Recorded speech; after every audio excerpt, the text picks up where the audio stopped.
Hola, hola chicos, en este video vamos a empezar a trabajar con las integrales.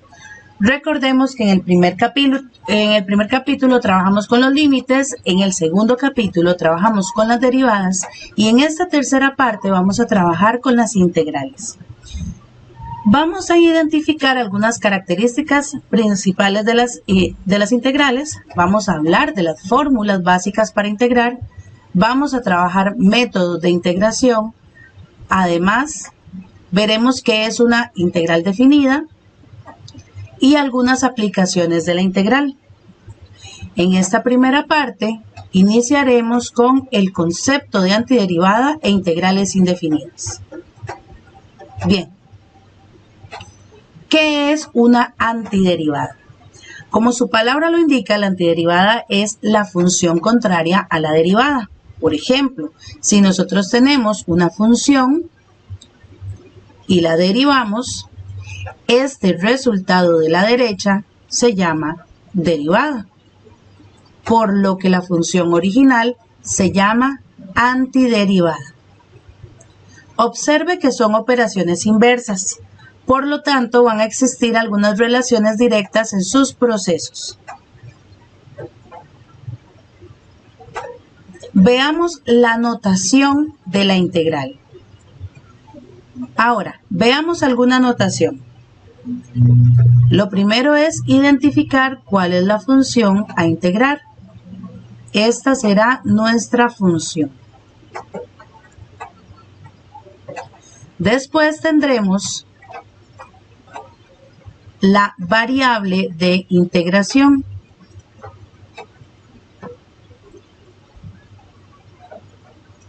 Esta variable de integración me indica con respecto a cuál variable tengo que trabajar. Recordemos que si tenemos dos variables diferentes, una se trabajará como constante y la otra será una variable, así como lo trabajamos en las derivadas. En este caso, esta dx representa una expresión que me dice que voy a integrar con respecto a la variable x. El resultado obtenido, en este caso, será la integral.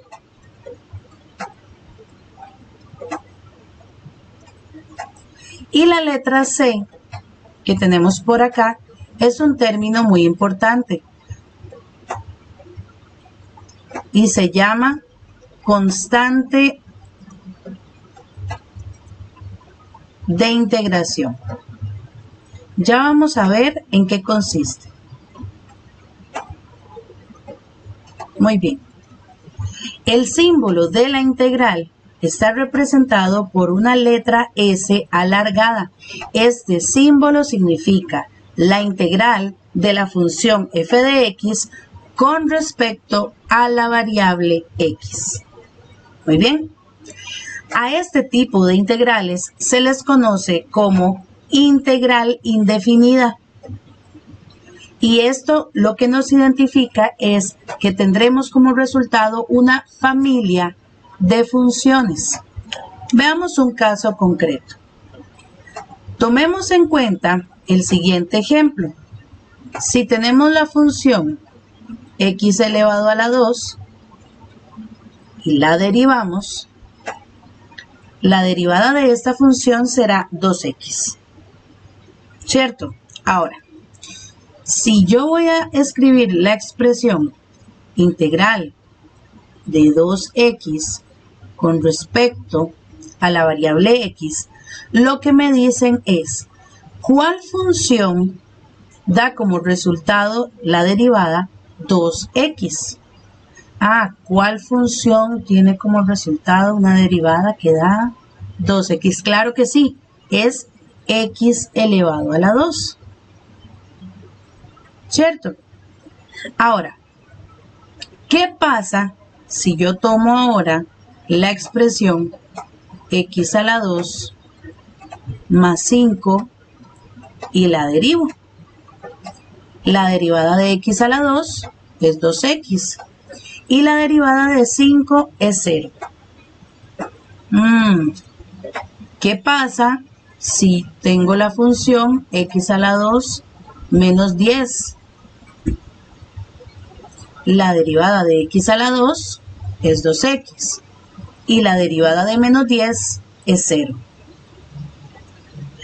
Esto quiere decir que para cualquier función de la forma x a la 2 más un número, más una constante, su derivada me dará como resultado 2x. Es por eso que cuando nosotros realizamos la integral indefinida, lo que queremos saber es cuál función tiene como derivada 2x. Cualquier función que sea de la forma x a la 2 más una constante. Y es por eso que agregamos el símbolo de una constante. A este grupo de funciones que se representa con una constante arbitraria, es decir, con cualquier constante, se le llama familia de funciones. Vamos a ponerlo por acá.